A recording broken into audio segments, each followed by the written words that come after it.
High friends, good morning. Welcome back to my channel. আশা করি তোমরা সবাই ভালো আছো। তা তোমাদের সামনে আবার একটা ভিডিও নিয়ে চলে আসলাম। তো তোমাদের তো দেখেইছিলাম আমরা নেপালে এসেছি। নেপালে এসেছি আজকে কিন্তু 4-5 দিন হয়েছে।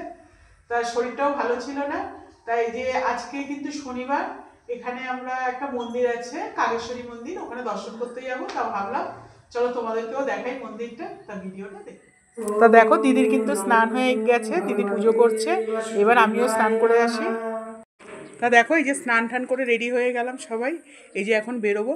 তা আমরা যেই মন্দিরটায় যাচ্ছি সেই মন্দিরটার নাম হয়েছে কাগেশ্বরী মন্দির। তা এইটার খুব একটা ভালো একটা খুব ভালো লাগলো একটা গল্প শুনে, তাই দেখতে যাচ্ছি। তা চলো তোমাদেরকে গল্পটাও বলবো বা মন্দিরটা দেখতে থাকো। তা দেখো দিদি এই যে রেডি হয়ে গেছে, দিদি কিন্তু বেরিয়েও গেছে। তা দেখো কোয়েলও রেডি হয়ে গেছে। তা দেখো বাড়িঘর তো খুবই সুন্দর, যেখানে রয়েছে ফুল গাছ, সব রকম জিনিস আছে। কিন্তু একটা প্রবলেম কি, যে রাস্তাটা দিয়ে যাব না, সেই রাস্তাটা খুব কষ্ট।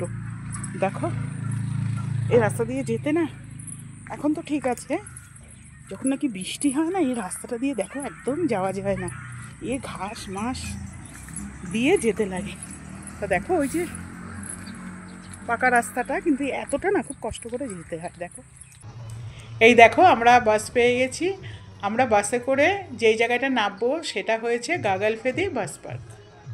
এই যে বাস থেকে নেমে বসে আছি, আর কোয়েলের বাবা ওই যে ট্যাক্সি বুক করছে। এই ট্যাক্সি করেই আমরা কাগেশ্বর মন্দিরে যাব। তাই এই যে ট্যাক্সি পেয়ে গেছি, ট্যাক্সি করে যাচ্ছি।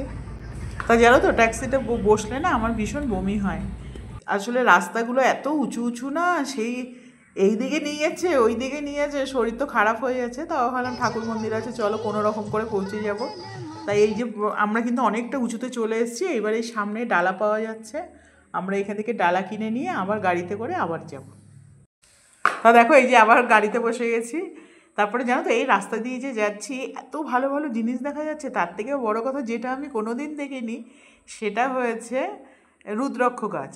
এখানে জানো তো এত দেখা যায় ছোট ছোট রুদ্রাক্ষ গাছগুলো, ফলগুলো ঝুলছে, দেখতে কিন্তু দারুণ লাগছে। কেন, এটা কিন্তু আমার জন্য প্রথম যে রুদ্রাক্ষ গাছ দেখা বা এরকম টাইপের জায়গায় ঘুরতে যাওয়া, তাই জন্য সত্যিই খুব ভাল লাগছে।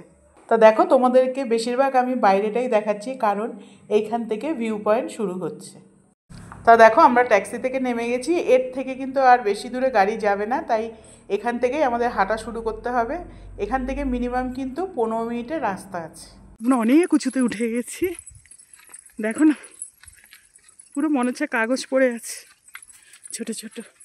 এই যে চারপাশ জঙ্গল, মাঝখানে কিন্তু এই রাস্তাটা। ওই যে দিদি আগে মন্দিরের সন্ধান কিন্তু কাকের জন্য পাওয়া গেছে। এই যে কোয়েলের বাবাই বললো যে কাকের জন্য এই মন্দিরের সন্ধানটা পাওয়া গেছে। সময় ছিল যখন এখানে ঘন জঙ্গল ছিল, তখন এখানে যখন ওই যে গরু ছাগল যারা চড়াতে আসতো, তখন ওই সময় ওরা দেখছে একটা কাক গরুর দুধ মুখের মধ্যে নিয়ে একটা জঙ্গল গুফায় ঢুকে গেল। তো ওদের সন্দেহজন হলো কী ব্যাপার, কাক গরুর দুধের বাট থেকে দুধ নিয়ে একটা গুফায় ঢুকে গেল।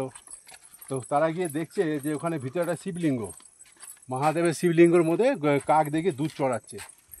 তো ওরা ওইটা সন্ধানটা পেয়ে তারপর থেকেই এইটা কাগেশ্বরী মন্দির বলে, মহাদেব মন্দির বলে প্রচলিত হলো। অ্যাকচুয়ালি এই জন্যে কাগেশ্বরী মহাদেব মন্দির বলে এটা, এই মন্দিরকে বলা হয়। তা চলো আমরাও এই জন্য ভাবলাম আমরাও দেখে আসি, তা তোমাদেরকেও একটু দেখাই। এই যে কোয়েলের অবস্থা, ভোলে বাবা পার করেগা, এখন বলতে হবে কাগেশ্বরী পার করেগা। ভোলে বাবা পার করেগা, কাগেশ্বরী পার করেগা। ওখানেই যেতে পারবো। আমি এখানেই সব করে নিচ্ছি, অমরনাথ, তারপরে বৈদ্যনাথ, সব আমার এখানেই শেষ। কেন আমার যা পায়ের অবস্থা, আমি যেতে পারবো না, এইটুকুই যাবো ব্যাস। তো দেখো কিন্তু কিন্তু খুব সুনসান জায়গাটা, কিন্তু খুব ভালো লাগছে। কিন্তু আসলে এতটা রোদ না, যে ঠিক করে না হাঁটতে পারছি না রোদের জন্য, এখনো অনেকটা বাকি। আমি যেতে পারবো না, হাঁপিয়ে যাচ্ছি। কতটা উঁচু?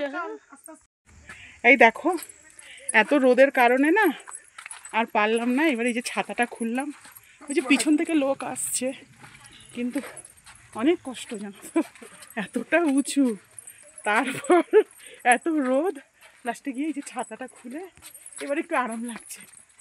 তা দেখো আমরা কিন্তু মন্দিরের সামনেই চলে এসেছি। তাই এই যে সাইডে সব জুতো খুলে রাখবো, রেখে এবার এই সিঁড়ি দিয়ে আরও উপরে উঠবো। তা দেখো এই সিঁড়িটা দিয়ে আরও উপরে উঠবো। উঠেই কিন্তু সবার আগে যার দর্শন হবে সে হয়েছে একটা গোল্ডেন কাকের স্ট্যাচু। তা আমি কিন্তু নেপালের এই যে এই মন্দিরে প্রথম গেছি, এত ভালো লাগছে। তার থেকেও যে গোল্ডেন কাকের স্ট্যাচুটা আছে তার পেছনে কত বড় একটা ঝর্ণা দেখো, ওপর থেকে জল পড়ছে আর নিচে পুরো ছড়িয়ে যাচ্ছে। তা ভিডিওটা বড় হওয়ার কারণে এখানেই শেষ করলাম। পার্ট 2 আবার শিগগিরই আসছে। টাটা।